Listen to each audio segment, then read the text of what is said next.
Muy bien. Bueno, pues muy buenos días. Hoy estamos aquí en este segmento de Comunicados con Él. Hoy vamos a seguir con estos temas que nos acercan a su presencia, a estar en esa comunicación con nuestro Dios, a conocer lo que Dios tiene para nosotros, ¿verdad? Eso que comunica en su palabra, eso que habla en su palabra, es la comunicación, ¿verdad? De Dios hacia nosotros. Y pues nosotros tenemos que leer, tenemos que involucrarnos en estas lecturas bíblicas y saber lo que Dios dice, lo que Dios habla, lo que Dios tiene, ¿no? Para nuestra vida. Y pues eso es la comunicación de Dios, ¿verdad? La comunicación que tenemos con Él. Y bueno, pues el tema de hoy en este segmento de Comunicados con Él, pues es la unidad de la iglesia. Hoy vamos a hablar acerca de esa unidad que tenemos como iglesia, que como Dios habla en su palabra, ¿verdad? Cómo debemos ser como esa iglesia unida, con qué pegamentos nos unimos como cuerpo, como grupo, como iglesia, ¿verdad? Iglesia en general, la iglesia universal. Entonces, ¿cómo estamos unidos, verdad? Con Dios a través de lo que Él indica en su palabra, es lo que vamos a ver hoy, es lo que vamos a tratar de desglosar para saber, ¿verdad? Que Dios está interesado en nosotros como ese cuerpo que formamos al congregarnos, al asistir, ¿verdad? A las reuniones de la iglesia. Entonces, pues la unidad de la iglesia es muy importante. La iglesia de Cristo está formada pues con todas aquellas personas que creen en Él, ¿verdad? En Jesús y que caminan de acuerdo a su voluntad por esta vida, ¿no? Entonces, pues esto es lo que hoy es el tema de podernos comunicar con Dios en este tema, de poder entender lo que Dios dice para que caminemos en esa comunión, ¿verdad? Con los demás, con los que se acercan a Él también. Entonces, bueno, pues Jesús declaró que las personas que creen en Él, ¿verdad? Son la luz del mundo, ¿verdad? Y la sal de esta tierra, ¿sí? Por eso debemos decir que la iglesia de Cristo ha sido llamada a ser luz, ¿no? Entonces, cada uno de nosotros, pues, conformando la iglesia, yendo a la iglesia y conociendo y podernos ir a congregar, ¿verdad? Porque esa es la costumbre que debemos tener de ir, ¿no? No de no congregarnos, sino de congregarnos, ¿verdad? De acercarnos, de amarnos como hermanos, de conocernos entre nosotros. Bueno, pues somos luz al estar en la iglesia, ¿verdad? Porque así es, dice, la iglesia de Cristo ha sido llamada a ser esa luz que le muestre al mundo la obra, ¿verdad? La obra que hizo Jesucristo, esa obra redentora de nuestro Señor, ¿verdad? A esto somos llamados, ¿verdad? Como iglesia, entonces pues esa luz tiene que brillar hacia afuera, hacia los lados, hacia donde sabemos que tenemos que llevar, ¿verdad? Esa palabra de bendición, ¿verdad? Ese hablar acerca de Jesús y su obra redentora. Entonces, el llamado de Jesús a su iglesia para ser luz del mundo ha sido desvirtuado por el hombre en muchos momentos de la historia. Así se ha desvirtuado esto y pues la iglesia a veces se reúne sin saber por qué se reúne. Bueno, pues ya no es iglesia, ¿verdad? Sino ya es un grupo de una sociedad formada para hacer otro tipo de cosas, porque pues cuando no está Cristo en medio de todo esto, cuando no está todo lo que vamos a ver en este segmento, en este día, ¿verdad? Pues se desvirtúa totalmente, ¿verdad? Lo que Dios dice en su palabra acerca de qué es la iglesia, ¿no? Y se ha desvirtuado en muchos momentos de la historia, ¿no? Tristemente encontramos pues que proliferan, por ejemplo, instituciones, doctrinas, denominaciones y sectas, ¿verdad? Entonces, y esto se ha sobrepuesto, ¿verdad? Y pues se pone por encima a veces de lo que Dios quiere que acontezca y que suceda de acuerdo a su voluntad en la iglesia, ¿no? Entonces, se han sobrepuesto sus valores y enseñanzas por encima de la voluntad de Dios, ¿verdad? De estas doctrinas, de estas denominaciones o de grupos sectarios o grupos pequeños, ¿verdad? Que hablan de otra cosa menos de Dios. Entonces, pues, se deja fuera el valor de lo que Dios dice o de su voluntad y pues se proliferan en estas instituciones que pues no tienen nada que ver con lo que Dios habla, ¿no? Entonces, muchos creyentes en lugar de preocuparse por sembrar la palabra de Jesús, ¿verdad? Muchos que pues ignoran o prefieren ignorar las escrituras, ¿verdad? Entonces, se preocupan por predicar su denominación más que por predicar lo que Dios dice, ¿no? Entonces, esas ideas, esas normas y conceptos religiosos, que van desde el legalismo hasta el liberalismo humano, ¿no? Entonces, o hasta el humanismo, ¿no? Entonces, pues por ahí, pues por ahí no es. Entonces, nosotros tenemos que aprender, debemos saber, ¿verdad?, qué es la unidad de la iglesia, qué la conforma y cómo está conformada, cómo Dios quiere hacernos ver, ¿verdad?, lo que somos como su iglesia. Entonces, y mucha gente intenta hoy unir pues a los creyentes a su manera, ¿no? Por eso, pero pues de esa manera como lo enseña la palabra de Dios, pues no lo hacen, ¿verdad? Entonces, estos esfuerzos humanos, en lugar de unir a los creyentes, acarrean división entre ellos, ¿no? Pues, en lugar de que sea algo bueno, pues se provocan muchos problemas dentro de las iglesias, ¿no? Entonces, por eso es interesante revisar la palabra de Dios, ¿no? Es muy importante que, pues, veamos qué dice Dios acerca de la unidad de la iglesia, ¿no? La manera en que el apóstol Pablo promovió, por ejemplo, la formación de la iglesia, puso el fundamento primero, doctrinal en Cristo, y después la unidad espiritual de los creyentes. Entonces, pues vamos a leer ahí en Efesios 4:1 al 6, que dice, yo pues prisionero del Señor les ruego que vivan de una manera digna de la vocación con que habéis sido llamados, ¿no? Esa vocación, esa manera en que Dios te llamó en tu corazón, ¿verdad? Es una manera preciosa de Dios de haber sido llamados a esta vocación, a esta forma que tiene Dios de manera eh, preciosa de llamarnos a cada uno de nosotros. Entonces, hemos sido o somos llamados, ¿verdad?, por parte de Dios a esta vocación, que es ser esa iglesia, ¿no? Y pues tenemos que hacerlo, como dice en el versículo 2 de Efesios 4:1, con toda humildad y mansedumbre, con paciencia, soportándonos unos a otros en amor, ¿sí? Y nos esforzamos entonces por perseverar la unidad del espíritu en el vínculo de la paz. Hay un solo cuerpo y un solo espíritu, así como también ustedes fueron llamados en una misma esperanza de su vocación. Un solo Señor, una sola fe, un solo bautismo, un solo Dios y Padre de todos los que están sobre todos, por todos y en todos, ¿no? Entonces, un solo Dios y Padre de todos. Entonces, de esto habla esa unidad de la iglesia. Un solo cuerpo, un solo espíritu, una misma esperanza, un solo Señor, una sola fe, un solo bautismo, un solo Dios y Padre de todos, ¿verdad? Que está sobre todos, por todos y en todos, ¿no? Entonces de esto habla esta unidad, ¿verdad? Esta unidad preciosa de la iglesia, ¿no? Esa es la manera como debemos vivir como hijos de Dios, ¿verdad? Él nos llamó a esta vocación, ¿verdad? Él nos dio esa manera de poder ver ahora las cosas que Dios quiere para nuestra vida, nos iluminó, ¿verdad?, para que pudiéramos tener esa vocación. Entonces, Pablo nombra aquí 7 realidades espirituales. Estamos viendo esas 7 realidades, aquí donde leímos en Efesios 4:1, 7 realidades espirituales que unen a todos los creyentes verdaderos. Entonces, pues, de acuerdo a eso, vamos a estar viendo esta clase, ¿verdad? De acuerdo a estas 7 realidades, ¿sí? Aunque la iglesia de Cristo está formada por una variedad de personas de diferentes estratos sociales, ¿verdad? Eso lo vemos cuando nos reunimos, ¿verdad? Culturales, esos estratos culturales, sociales, raciales.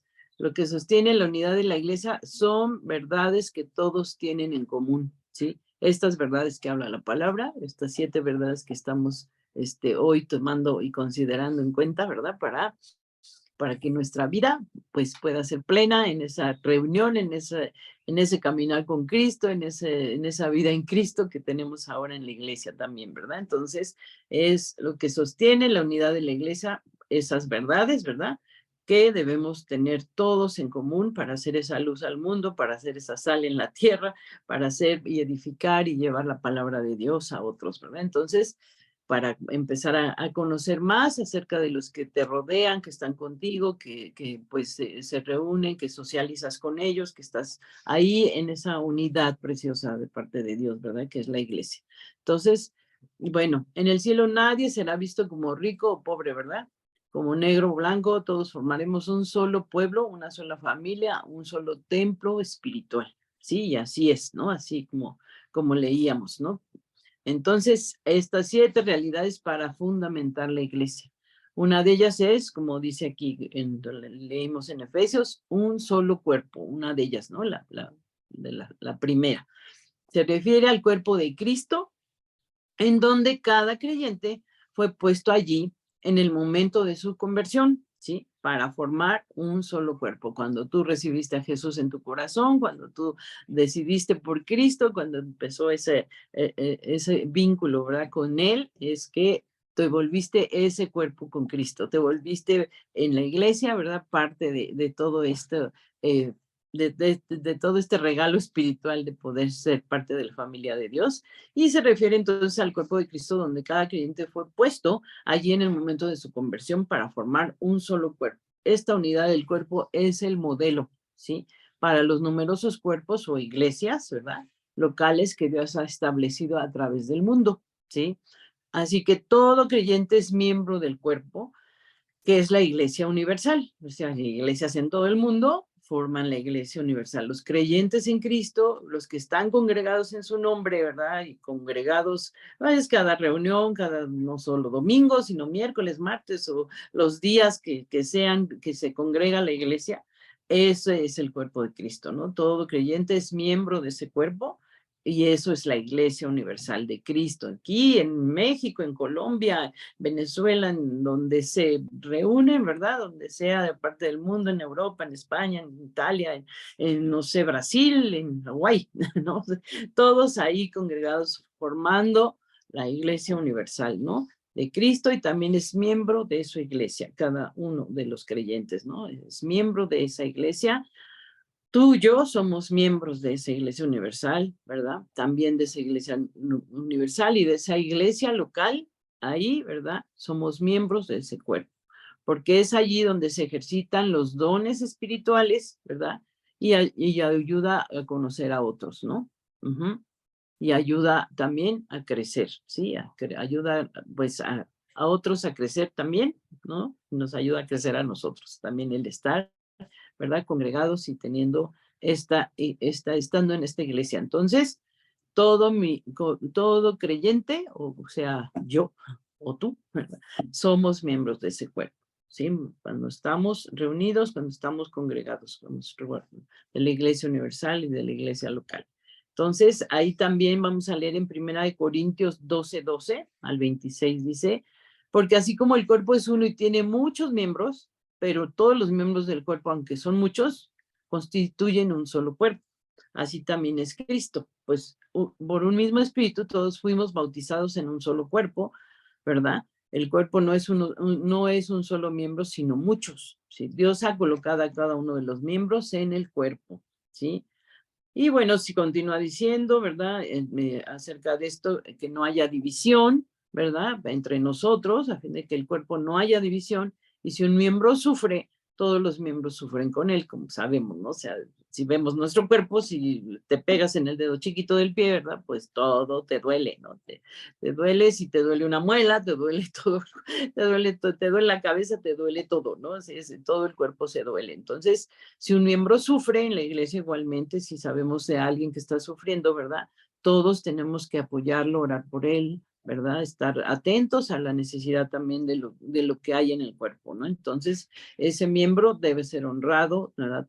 Y todos los miembros, igual cuando esta parte del cuerpo está alegre o tiene algo que de bendición en su vida, también todos se regocijan con él, todos se alegran con él, ¿no? Entonces, así es el cuerpo y así es la iglesia y así somos nosotros, ¿verdad? Formados en este cuerpo, y este es el gran ejemplo, ¿verdad? La analogía que se puede hacer con conocer que Dios está viendo su iglesia, que Dios está procurando que nosotros nos acerquemos unos a otros, ¿verdad? En esa comunión, en esa reunión, en esos lugares, ¿verdad? Y podamos ser ese cuerpo. Entonces, ¿qué somos? Entonces, pues somos un solo cuerpo, ¿verdad? Esa iglesia, ¿sí? Y tenemos un mismo espíritu, como ya leíamos en Efesios, ¿verdad? Somos de un mismo espíritu, gracias a Dios, ¿verdad? Porque los espíritus, pues, los conocemos. Cuando alguien no es del espíritu, tú puedes discernir, si tienes ese don de discernimiento, ¿verdad? Que ese espíritu no es de Dios. pero pues las personas a veces llegan con otro espíritu, pero Dios los transforma, ¿verdad? Transforma sus mentes, transforma sus cuerpos, ¿verdad? Y el Espíritu de Dios es el que vive y reina dentro de cada creyente, el Espíritu de Dios, ¿verdad? El mismo Espíritu que te anima a ti a seguir corriendo la carrera de la fe. ¿Sí? Es el mismo que anima a los demás creyentes, el que a ti te dice, ¿verdad? El que a ti te guía, el que a ti te ama, el que a ti te enseña, ¿no? El Espíritu te enseña, también es el mismo Espíritu, ¿verdad? Que guía a los demás creyentes, ¿sí? No son varios o diferentes espíritus, sino uno solo cuando hemos recibido de Dios, ¿verdad? El Espíritu de Dios es el Espíritu Santo, el Espíritu, ¿verdad? De Padre, Hijo y Espíritu Santo, es el único, el que tenemos y el que recibimos todos los creyentes, ¿sí? Y no hay en diferencia de espíritu entre nosotros, ¿verdad? Entonces, no son varios o diferentes espíritus, sino es uno solo el que reina y vive en los creyentes. Y si es el mismo espíritu el que nos une, y es el mismo espíritu de Dios que se llena con su palabra, el que desea y anhela que nos estemos llenando de esa bendición de Dios, de esa palabra, ¿verdad? Entonces, no debe haber diferencias entre los miembros de la iglesia o de las iglesias, ¿verdad? Porque tenemos el mismo espíritu, ¿sí? Todos corremos a eso, todos buscamos eso, todos sabemos esto, ¿verdad? Que es el Espíritu de Dios, ¿verdad? Y el Espíritu, ¿verdad? Se llena solo con la palabra de Dios y con la voluntad de Dios. Entonces, de esa manera podemos ser una unidad, podemos ser ese cuerpo, ¿verdad? Por donde corre la misma sangre de Jesús, por donde corre el mismo espíritu, donde está viviendo el espíritu en nosotros, ¿no? Entonces, esa es la manera, ¿verdad? Entre las iglesias de conocer, ¿verdad? Que tenemos ese espíritu y somos ese cuerpo. Y también tenemos una misma esperanza. Tenemos esa misma esperanza dice, lo peor que podía suceder a los pueblos era vivir sin esperanza. Dios llama a todas las personas a participar de los mismos privilegios, ya sea disfrutar, ¿verdad?, del mismo destino y apartarse de las creencias de moda, ¿no? Ajá. Y bueno, entonces participamos de los mismos privilegios como hijos de Dios y tenemos esa misma esperanza. Ahí Efesios 12:12 en la palabra nos dice, recordar que en este tiempo estaban separados de Cristo. Recuerden, ¿no? Que en otro tiempo estaban separados de Cristo y excluidos, ¿no? Así hechos a un lado de la ciudadanía de Israel o de las cosas de Dios, ¿no? Extraños a los pactos de la promesa, imagínense, ¿no? No conocíamos lo que era una promesa de Dios para nuestras vidas, ¿no?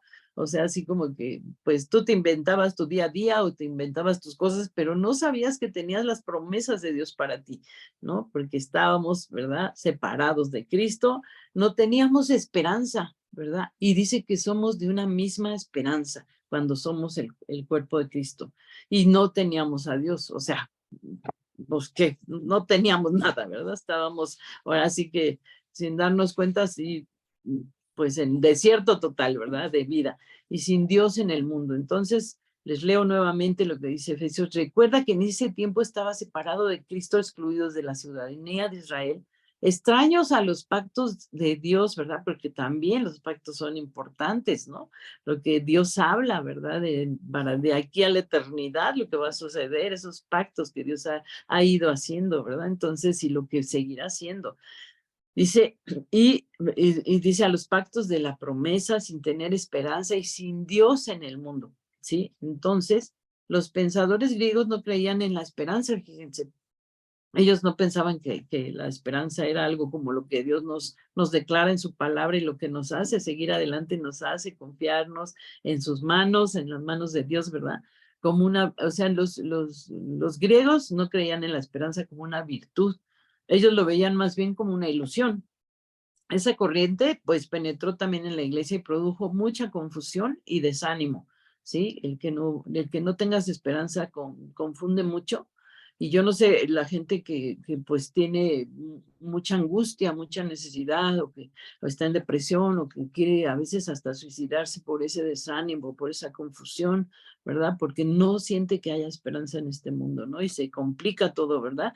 Esa corriente, pues, penetró, ¿verdad? Al mundo Y así lo vemos cuando Pablo anima entonces a los tesalonicenses, les dice en primera de Tesalonicenses 4:13, pero no queremos, hermanos, que ignoren acerca de los que duermen, los que ya fallecieron, ¿no? Para que no se entristezcan como lo hacen los demás que no tienen esperanza, ¿sí? Nosotros tenemos esa misma esperanza, es una de las cosas, ¿verdad? Esa misma esperanza tenemos que tener como iglesia cada uno de nosotros, confiando, ¿verdad? En lo que está por venir, lo que Dios va a traer a nuestras vidas, lo que Dios nos va a mostrar, lo que vamos a ver, lo que vamos o sea, a sorprendernos con lo que Dios tiene para nuestras vidas adelante, ¿verdad? Y bueno, ya, desde ya podemos tener esa esperanza. Esto se refiere al regreso del Señor para llevar a su iglesia al cielo, ¿sí? El Espíritu Santo en nosotros es la seguridad de esta gran promesa, ¿sí? Entonces, si yo sé que tengo el Espíritu Santo y habita en mí, ¿verdad? Pues qué gran esperanza tengo, ¿no? Porque Él ya está aquí, ya es la esperanza de la gloria de Dios, ¿verdad? En nosotros también, que es Jesús y, ¿verdad? Que es Dios nuestro Padre. Entonces, el Espíritu Santo en nosotros es la seguridad de esa gran promesa. Efesios 1:13 dice, él también, en Él también ustedes después de escuchar el mensaje de la verdad, el evangelio de su salvación, y habiendo creído, fueron sellados con el Espíritu Santo de la promesa, que nos es dado como garantía de nuestra herencia. Tenemos una herencia, ¿verdad? Entonces también eso es muy bueno saberlo, ¿verdad? Porque dice, con miras a la redención de la posesión adquirida con Dios, o sea, es nuestra herencia con miras a la redención de la posesión adquirida de Dios para alabanza de su gloria.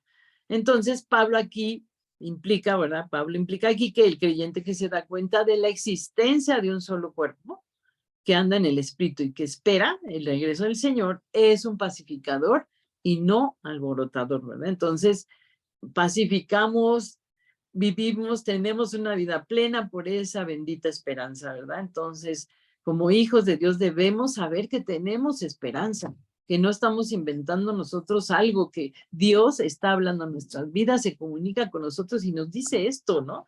Entonces, eso nos da una vida plena, una vida abundante, una vida llena de favor y de gracia de Dios. Entonces, como hijos de Dios, como iglesia de Dios, tenemos una misma esperanza en Él. Tenemos un solo Señor. Este Señor es el Señor Jesucristo, quien pagó con su vida el precio del pecado de la humanidad y que ahora nosotros le pertenecemos, nos ama, nos cuida y nos protege, ¿sí? Entonces, pues, ¿qué más queremos, verdad? Dar gracias a Dios, bendecir su nombre, exaltarlo y bueno, reavivarnos, porque la verdad, el Señor Jesucristo ya pagó por nosotros, ¿no? Entonces, tenemos a ese Señor en nuestras vidas, aceptamos su señorío, le reconocemos como nuestro libertador y soberano. Confiamos en Él, le obedecemos, le amamos y le adoramos, ¿sí? Si los creyentes aman y obedecen a un solo Señor, es difícil creer que no sean capaces de caminar en unidad, ¿sí? Es muy difícil creer esto, ¿verdad? Sí podemos caminar en unidad, nosotros como iglesia, ¿verdad? Porque tenemos los mismos regalos, los mismos dones, esto que habla es Efesios, ¿verdad? De estos 7, ¿verdad? Bendiciones que tenemos para hacer la iglesia, para caminar de acuerdo a su voluntad, a escuchar a Dios y comunicados con Él podamos entender todo esto, ¿no? Entonces, los creyentes aman y obedecen a un solo Señor, ¿sí? Y de esa manera podemos saber, es más fácil entender que tenemos que caminar en unidad, ¿verdad? Bueno, también tenemos una sola fe, una sola fe. Ese sería el número 5, ¿verdad? En este segmento que hemos estado hablando acerca de estas 7 formas que tiene la iglesia para saberse la iglesia, ¿verdad? Todos compartimos la misma fe, creemos las mismas verdades, las mismas verdades que tiene la palabra y descansamos en las mismas verdades para nuestra salvación eterna.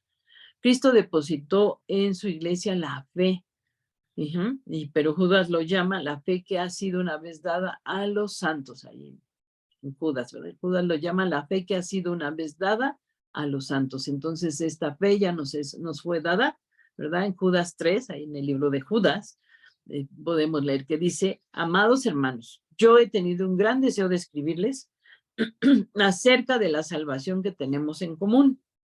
sea, todos nosotros, ¿verdad? Tenemos en común una salvación, ¿verdad? Pero ahora me encuentro en la necesidad de escribirles para rogarles que luchen ardientemente por la fe. Luchen, ¿verdad? Por esa fe que una vez fue dada a los santos. O sea, nuestra fe es muy importante, ¿verdad? La iglesia primitiva reconocía un cuerpo de doctrina básico que ellos guardaban y enseñaban a otros, ¿sí? Entonces, eso se reconocía la fe de ellos, ¿no? Entonces, esa misma fe, ¿verdad? Puede hacer mucho con los que están escuchando apenas o están empezando a conocer de Dios. Ven tu fe, ven la fe de tu iglesia, ven que hay fe en ti, ¿verdad? Que estás apoyado, pues, en esa autoridad, en esto que tu iglesia te lleva a conocer de Dios, te lleva a comunicarte con Dios, y esa fe tú bueno, la tienes y la puedes dar, ¿verdad? Entonces la iglesia pues reconocía un cuerpo de doctrina básica que ellos guardaban y enseñaban a otros. Entonces, pues así sigue siendo, ¿verdad? La gente se da cuenta que somos hombres y mujeres de fe, ¿verdad? Porque tenemos esa fe en Jesucristo. Entonces, sigamos por ese camino, ¿no?